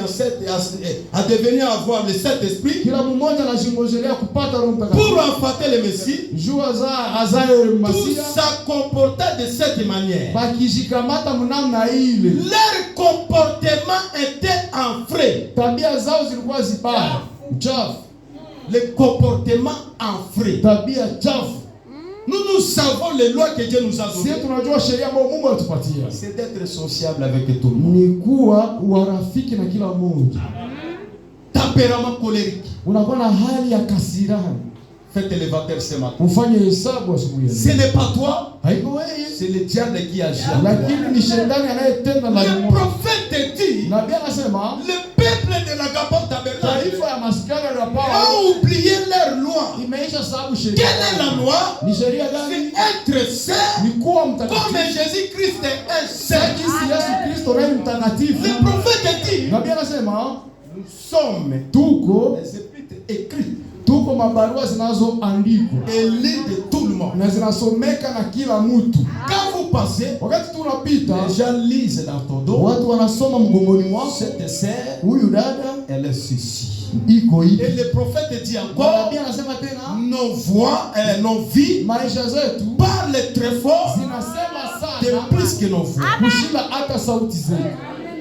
Frère, si vous êtes mauvais, Ndugu, kama uko mubaya, on va témoigner toujours de vos mauvais actes. watashuhudia tu matendo zako zibaya. Aujourd'hui, nous voulons que Leo tunapenda ya kwamba la parole, neno quitte la Bible, litoke kwenye quitte Biblia, les brochures, itoke kwenye makao puisse devenir corps. na igeuke mwili. Quand vous marchez, c'est la parole qui Sasa marche. unatembea, inakuwa neno ambalo unatembea. Quel est votre comportement? Ni nini ndio tabia Quels yako? sont vos témoignages dans la ville? Ushuhuda zako ni gani katika Vos mji? témoignages ici dans l'église. Ushuhuda zako hapa Est-ce que kanisani. ton pasteur peut te témoigner? Je, mchungaji wako anaweza Parce que kushuhudia? nos vies parlent très Kwa fort. sababu maisha zetu zinasema C'est plus que sana nos voix. kushinda hata sauti tunazo. La semaine passée, Juma iliyopita il y avait un soi-disant pasteur kulikuwa mwenye anashinda mchungaji. qui pouvait prêcher au rocher chez le pasteur Kabou. Angepaswa ubiri pale kuroshe kwa maskani ya Alors Mungu. quand j'avais eu cette histoire, Sasa nilipata ile hadithi que c'est le bien-aimé là qui va prêcher ya là-bas, kwamba yule mpendwa ndio atahubiri pale. je suis allé voir le pasteur Kabou. Nikaenda muona Je mchungaji lui dis, kabisa. ne lui donne pas la chair. Nikamwambia usimpatie C'est un mipaka. enfant tiré. Huyu ni Et là, mrugaruga. il est dormi chez moi. Alilala Je kwangu. connais ces témoignages. Mimi najua ushuhuda J'ai wake. donné des précisions. Nikapana J'ai dit au pasteur Kabou, nikamwambia si vous voulez, appelez-lui ici. kama unapenda umwite Je hapa. vais parler devant lui. Nitasema hii mambo mbele yake. Et il est venu là-bas. Na nilikuya hapa J'ai dit, pasteur, ne lui donne pas la chair. nikamwambia Il mchungaji est ceci, ceci, ceci.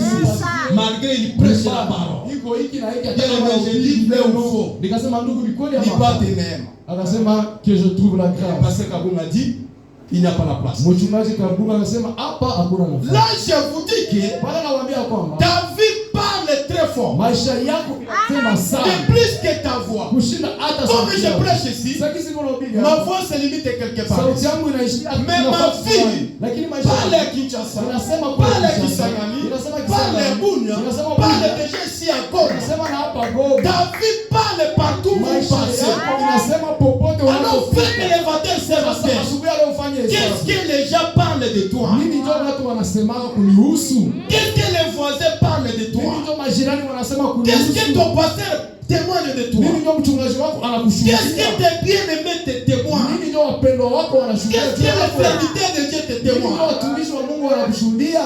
Faites l'élévateur ce matin. Ufanye hesabu asubuhi ya leo. Nos vies devraient être une vie différente. Maisha zetu zingepaswa kuwa maisha ziko tofauti. Mais aujourd'hui, Lakini leo pour faire la différence una pale ya kufanya tofauti. avec une seule message, Juu ufanye tofauti na avec wale les watu. pentecôtistes, Na wale wapatekotisi ça devient difficile. inakuwa kitu iko ngumu.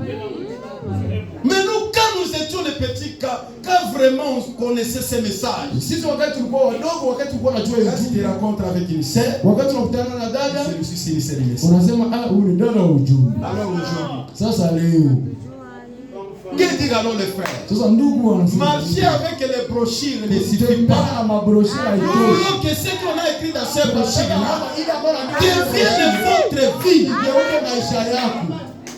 Aujourd'hui dans le message, Leo katika ujumbe, frère, nous on a fait longtemps dans le ndugu message. zetu tushakawia sana mujumbe. Mie Moi, miaka 14 ndani ya ujumbe. 14 Utacheza na mimi. dans les messages. Est-ce que tu Mtu anaangalia vas kwa message hivi. faire comme ça dans le message? Alors pour les prédicateurs, nous on a prêché. Ça fait longtemps. À cela 50 ans. Je suis dans le ministère. Niko katika Mais huduma. faites quand même les fatales de Lakini haizuru ile ufanye Faites pour hesabu. prêcher. Hata kuhubiri. Le prophète dit Nabii anasema les dons zawadi et les appels, na mawito ça se répartit. ziko bila majuto. Les bien-aimés qu'on a chassé au rocher là. Ule mpendo mwa Si il prêche, si tout le monde est par terre. akihubiri hapa kila mtu Mais ataanguka un chini. est bidique. Lakini mtu Depuis qu'il était comme je suis ici, il commençait à récupérer les numéros de serre. alikuwa anakamata Donne-moi les namba za numéros. wadada. Qui est-ce que j'ai retiré son numéro ici? Nani ndio mwanisha tola namba yake hapa? Même les frères. Hata Qui? ndugu nani? À part les frères Timothée. Isipokuwa tu ndugu Timotheo. Les dons et les appels, Mawito na c'est mazawadi sans se répartir. ziko bila majuto. C'est pourquoi le prophète dit, Ndio maana nabii anasema dans la prédication, katika mahubiri, Paul prisonnier de Christ, Paulo mfungwa wa Kristo, prêché en 1957, ilihubiriwa tarehe 15, paragraphe 39. kipengele 33 na Ne 6. jugez jamais votre vie Usihukumu kama maisha yako par la puissance que vous avez d'accomplir des miracles. kupitia nguvu yenye uko nao kwa kutimiza kwa kutenda Et miujiza. nous ne jugeons pas nous-mêmes par le degré de connaissance qu'on a de la parole. Na hatuwezi hukumu maisha yetu kupitia kiwango ya kujua neno, Mais jugez-vous toujours, lakini ujihukumu tu, regardez en arrière uangalie nyuma et faites un na inventaire ufanye hesabu du genre de fruits qui porte la vie, aina gani ya matunda maisha yako inabeba. que la vie que vous menez actuellement, Maisha unayoishi leo c'est ce qui compte. ile ndio ya muhimu. La vie actuelle. Maisha ya sasa, Le christianisme, ce n'est pas le passé. Ukristo haiko Ce n'est imepita, pas le futur, haiko c'est imekuja, la vie présente. lakini ni maisha ya sasa. On y a mis est-ce que présentement, Est-ce que vous sasa vivez la parole, unaishi vous neno? reflétez le message? Est-ce que Si on unamiliki peut chercher une sœur wakitafuta gani? qui vit réellement le message, Aishi est-ce napofanya qu'on peut vous pointer? je wanaweza Malgré votre ancienneté, ijapokuwa malgré votre ancienneté, qu'est-ce que vous faites avec la parole présentement? unafanya sasa na neno. Ne jugez pas une personne Usihukumu mtu par rapport à la puissance. kulingana ama kupitia Judas nguvu guérissait les malades. ya kuponyesha wagonjwa. Judas priait pour les malades. Muda Et wote les malades étaient Yuda guéris. alikuwa anahubiri na Mais il wanaponya était le fils wagonjwa, de la perdition. lakini yeye alikuwa mwana wa upotevu. Amen. Aujourd'hui, Leo ce n'est plus le temps de beaucoup parler. haiko tena muda ya kusema vya mingi. Nous sommes à la troisième poule. Tuko kumvuto ya tatu. La parole faite chair. Neno limefanyika L'homme et la parole mtu na neno. puissent devenir un. Laiti wao Quand kitu on me kimoja. parle, Sababu tunasema, c'est la parole qui parle. ni neno ndio Quand on me linasema. marche, c'est la parole qui marche. Quand on me glace, c'est la parole qui danse. Mais nous ne sommes pas devenus les chrétiens ici pas. Lakini sisi hatuwa Nous Kristo étions hapa. des chrétiens depuis la formation du monde. Hatugeukia Wakristo hapa tumeona Si vous Wakristo voyez ici. quelqu'un, Ukiona ils ne veulent pas vivre la parole. Ils ne veulent pas soutenir la parole. Il est particulier. iko wa Au kipekee kule. commencement, Ni kusema kule mwanzo il n'était pas la parole. hakukuwaka neno. Et ici sur la terre, Hapa kudunia il ne peut pas être manifesté. hawezi Mais ziririka. ceux qui étaient avec étaient dans le corps, logos, Lakini wale walikuwa na Mungu Ici, katika si mwili la wao, terre, hapa duniani ils vont manifester la parole. wataziririsha Ils neno. vont vivre la parole en totalité. Wataishi neno kwa Ils ne jumla. peuvent pas dormir avec des péchés inconfessés. Hawezi lala na madhambi Ils zisizokiriwa. vont soutenir la parole en 100%. Watashikilia neno 100%. Les autres disent non. Wengine wanasema hapana. Kanisa letu kuna jenga siko ya pasteur. On n'est pas l'église que nous construisons le propre pasteur. Peut-être le pasteur met le fondement. Labda mchungaji anatia msingi. Peut-être t'aimer toi là qui a la crédibilité, c'est toi le pasteur de cette église. Kesho wewe mwenye uko na ile kutokuamini wewe mchungaji. L'église ce n'est pas l'église du pasteur. Ici je parle sur l'inventaire. Faisons l'inventaire de nos cœurs. Ce qui est bloqué là-bas. Vous avez un problème dans ton cœur. C'est d'arranger cela. Et quand vous allez arranger cela, le Dieu d'Abraham, qui est le Dieu de Paul, deviendra ton Dieu aujourd'hui, pas demain. Même ta maladie sera guérie aujourd'hui, pas demain. Avant de prier, quelqu'un va faire l'inventaire. Va pleurer en son Dieu. Parce que je vais prier pour les malades. Je vais prier pour que Dieu donne les gens le travail. Je vais prier pour les changements. Mais premièrement, faites l'inventaire. Et s'il y a quelque chose à arranger, ne rentrez pas aujourd'hui sans arranger cela. Faites l'inventaire. Le christianisme, c'est le temps présent. Un chrétien devrait faire l'inventaire de sa vie.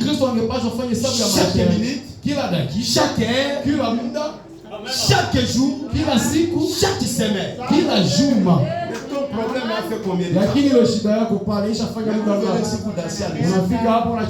Dieu vous regarde. Ne faites pas semblant avec Dieu.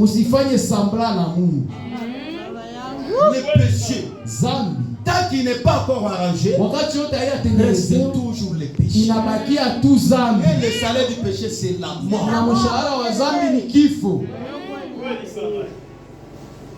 Vous dites, mais moi je vis dans le péché. Dieu me bénit. Dieu laisse le temps.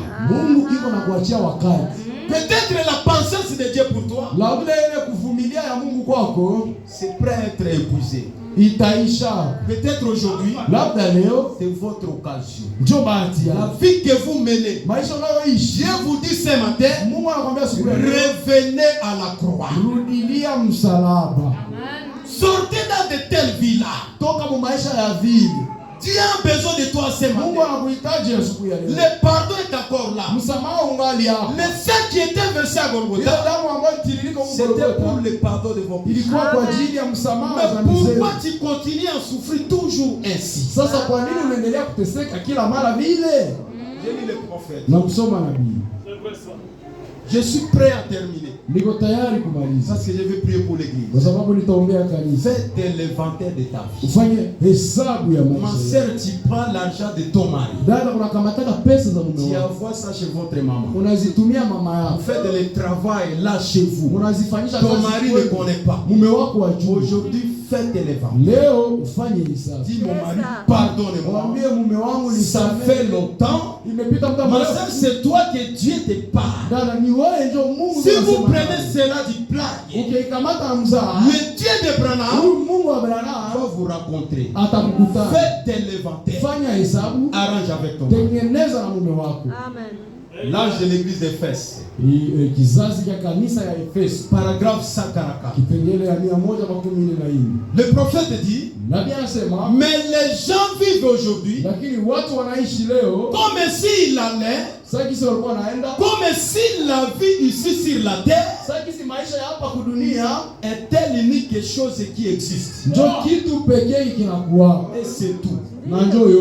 Vous ne vous rendez pas compte que vous avez un âme qui quittera ce lieu pour aller quelque part. Frère, tout ce que nous voyons, c'est vanité. Les maisons, c'est vanité. Les voitures, c'est vanité. Les parcelles, c'est vanité. Même la bonne santé, c'est vanité. Le jour de ta mort, on commence à vous chasser de ta chambre. On dit qu'on le fait sortir au salon.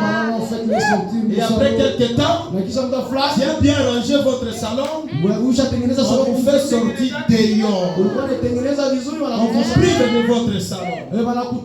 Après quelques temps, votre votre parcelle là, avec une petite limite comme ça avec les voisins, qui crée des problèmes et des problèmes. Le jour de ta mort, on va vous priver même de votre parcelle. On va aller acheter parcelle d'1,50 mètre. Tout va rester. Bien aimé, faites l'éventaire de ta vie. La vie que nous vivons, c'est temporairement. Il y a l'âme qui va partir quelque part.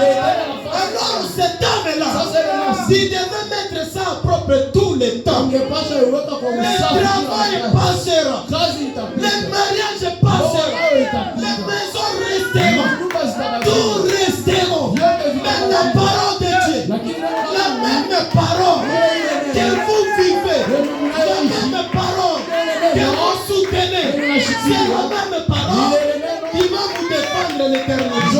Faites l'éventaire de ta vie ce matin. Que chacun fait l'éventaire ce matin. Que la vie que je vis, ça passera. Le corps ici va pourrir. Mais Jésus-Christ, même la tombe, même le jour du jugement, il sera toujours avec toi. C'est pourquoi, à quoi sert bien-aimé?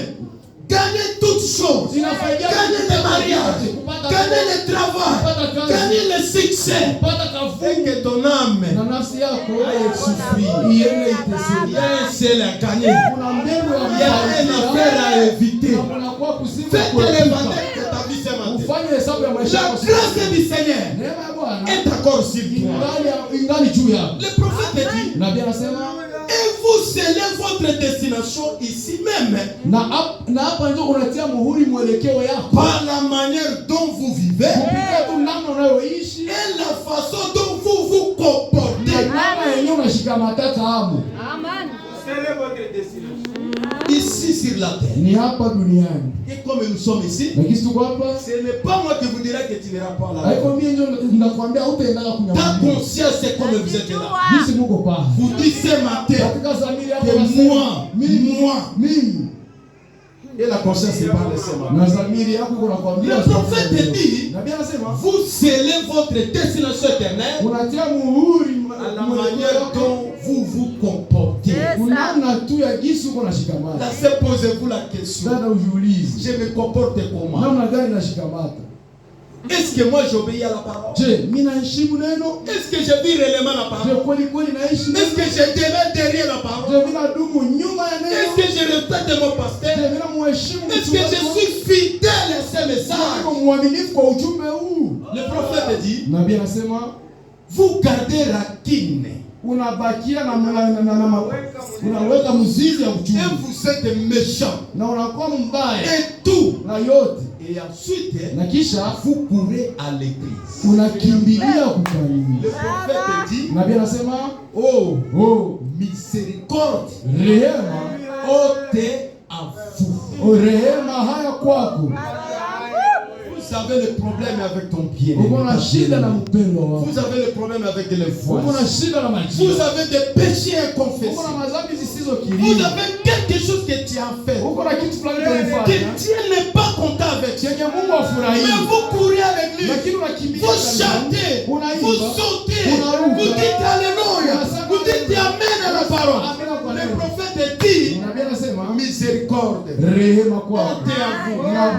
Faisons l'éventaire ce matin. Le Dieu d'Abraham est ici ce matin. Sa miséricorde est ici ce matin.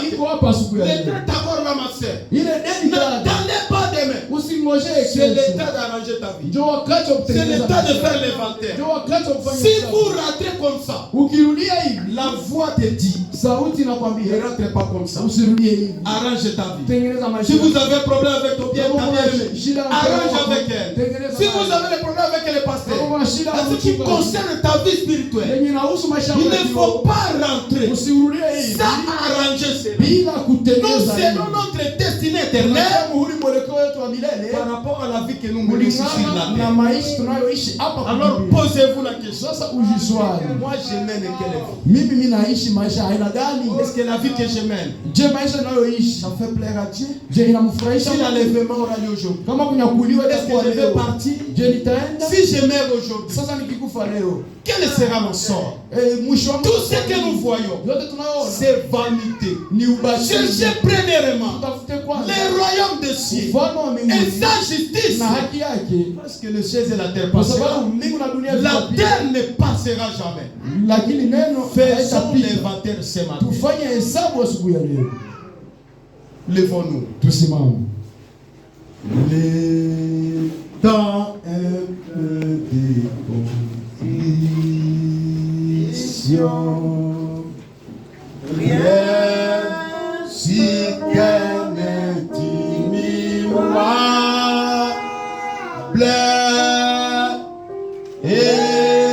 espérant des choses éternelles.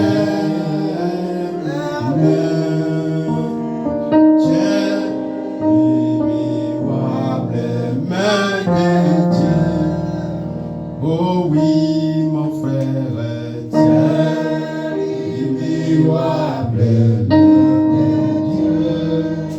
Oh oui, ma sœur, tiens, immuable de Dieu. Oh, espérant des choses éternelles.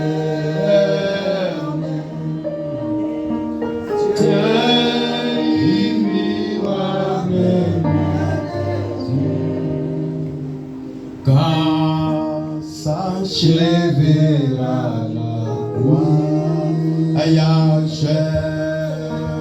Si tu étais fidèle à Dieu, alléluia, mon âme est dans la gloire.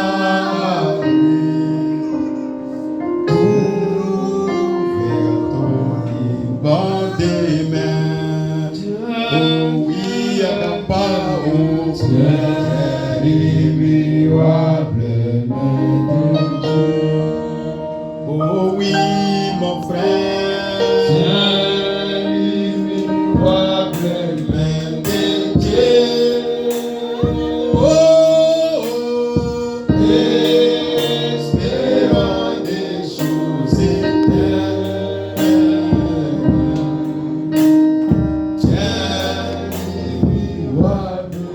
Jusqu'à quand, Seigneur, et que cette parole se fera chair à moi. Jusqu'à quand, Seigneur, jusqu'à quand, Seigneur, oh, cette parole se fera chair à moi. Jusqu'à quand, Seigneur, oh, jusqu'à quand, mon Dieu, et que cette parole se fera chair à moi. Jusqu'à quand, Seigneur, jusqu'à quand, Seigneur, oh, cette parole se fera chair à moi. Jusqu'à quand, Seigneur, oh, chacun puisse prier. Laiti kila mmoja aombe. Je voulais demander ce matin, Ningependa niulize asubuhi ya leo, tu as écouté la parole, umesikia neno, tu as fait l'inventaire de ta vie. umefanya hesabu ya maisha yako, Ta vie ne marchait pas. maisha yako haitembei vizuri, Vous voulez donner ça, ta vie à Jésus-Christ ce matin. na unapenda upatie maisha yako Yesu Kristo asubuhi ya leo. Recevoir le baptême au nom de Jésus Upokee ubatizo wa Roho pour le pardon de vos péchés. kwa ajili ya msamaha wa dhambi zako, Devenir une créature nouvelle. kuwa kiumbe kipya. La grâce est encore là. Neema ingali hapo. Lève la main. Tia mkono juu Ce matin, asubuhi ya leo, vous serez baptisés. Dieu bénisse les frères. utabatizwa. Mungu abariki. Lève la main. Tia mkono juu. Dieu bénisse la sœur. Mungu abariki yako. Ceux qui veulent recevoir le baptême, qu'ils passent ici devant. Wale ambao wanapenda wapokee Oh, ubatizo. jusqu'à quand, Seigneur, et que cette parole se fera chair à moi.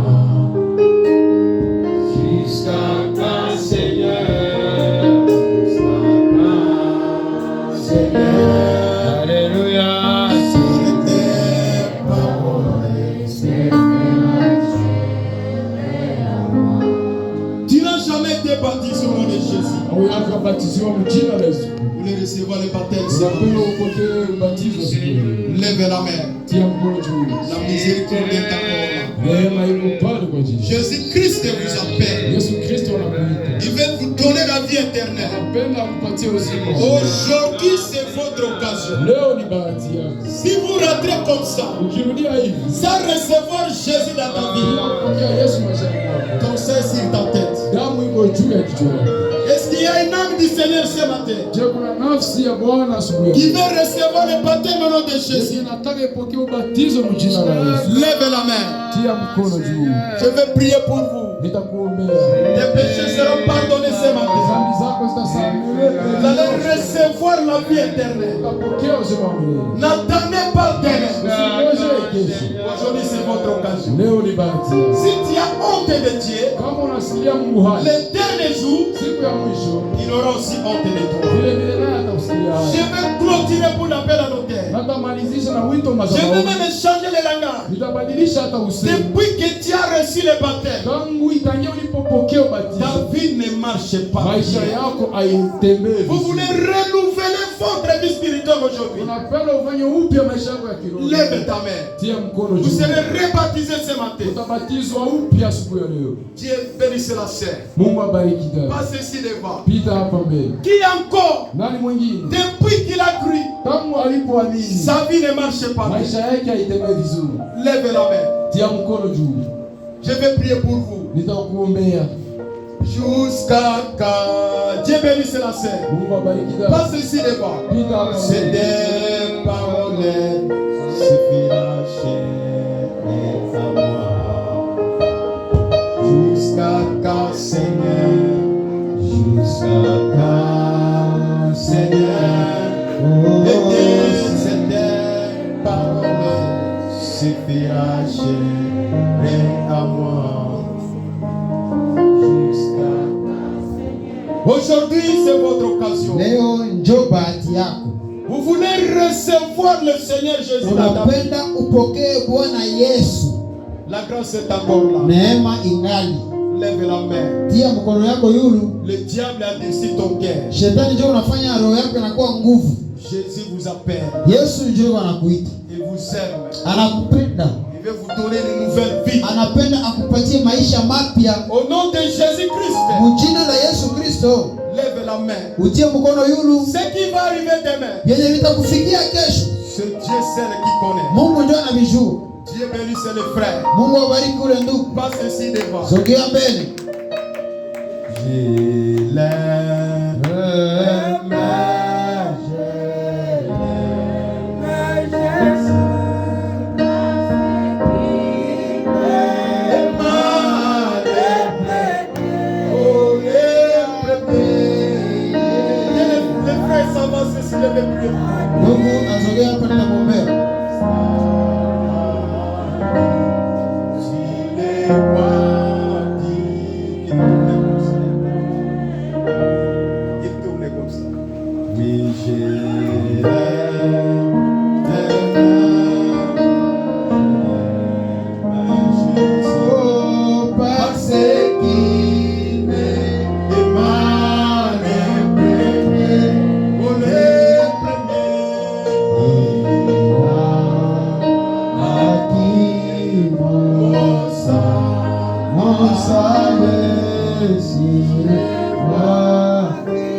Tu as déjà fait l'inventaire de ta vie.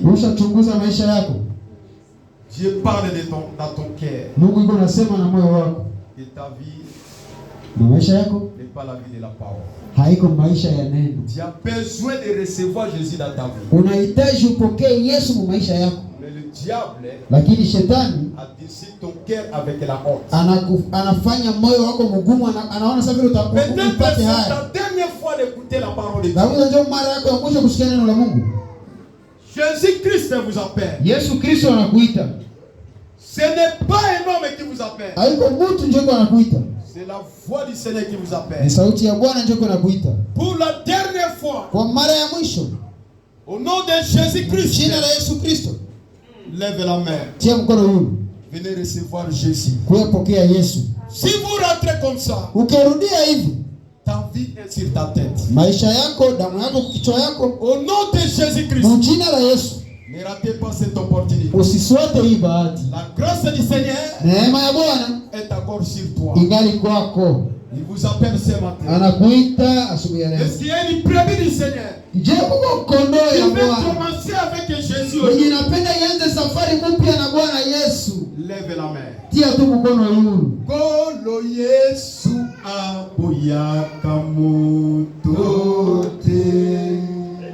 Atayo zali mabele.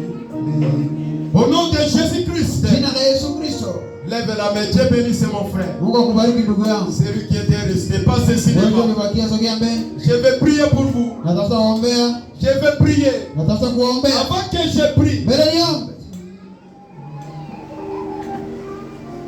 Si Dieu parle dans ton cœur encore, Kama Mungu angalia anazungumza na roho yako. lève la main.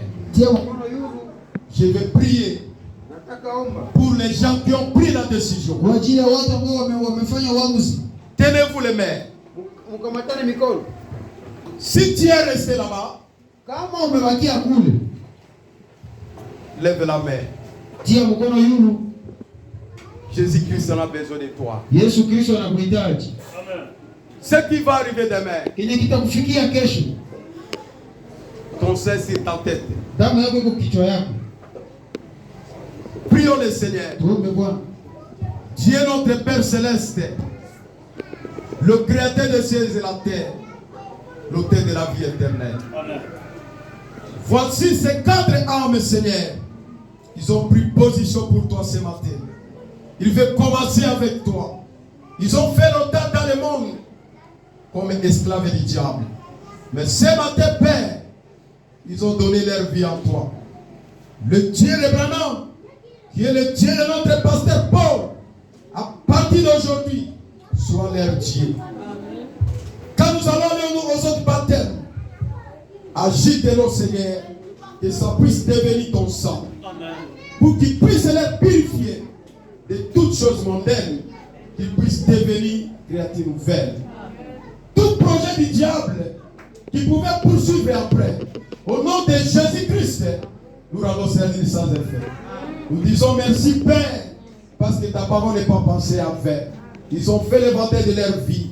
S'il y a encore, Seigneur, quelqu'un que le diable lui a bloqué avec la honte et la crête, qu'il puisse les libérer, qu'il puisse même suivre les autres célibataires. Et si je les abandonne entre tes sept mains, au nom de Jésus-Christ, Amen. Alors lèvons-nous. Chacun maintenant va prier Kila mtu ataomba. pour la parole qu'il vient d'écouter. Sikia neno yenye amesikia. La parole a touché ton cœur. Neno imegusha moyo wako. Vous voulez parler avec ton Dieu. Unapenda kusema na Mungu wako. Venez s'agenouiller même à l'autel. Huyu hata upige magoti kwenye Plairer à ton Dieu. lilia Mungu. Seigneur Jésus, Sema Bwana Mungu, donnez-moi la force nipatie de nguvu continuer avec la parole. ya kuendelea na J'ai neno. déjà fait le baptême de ma vie. Nishafanya uchunguzi wa J'ai maisha yangu. déjà découvert mes faiblesses. Nishaona madhaifu yangu. Je ne méritais pas, Seigneur. Stahili Bwana. Pardonnez-moi, Jésus. Unisamehe Bwana Yesu. Que je reçoie la grâce. Nipokee neema. Que je continue une bonne marche. Niendeleshe safari nzuri. La victoire est dans le sang. Alléluia. Dans le sang de Jésus, Christ est mon sauveur. La victoire est dans le sang. Alléluia. Ah Jésus. Oh Jésus, la gloire, lui, Oh chante gloire. gloire, gloire, gloire, puissance,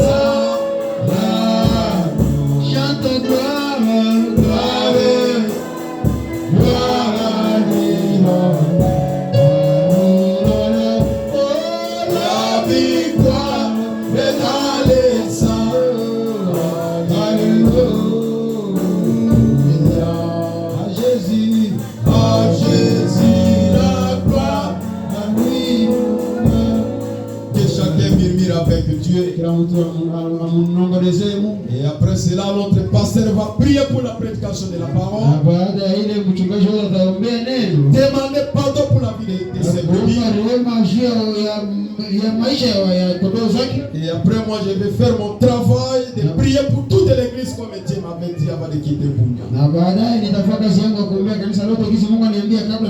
Et chacun prie le Seigneur. Après, le pasteur va prier.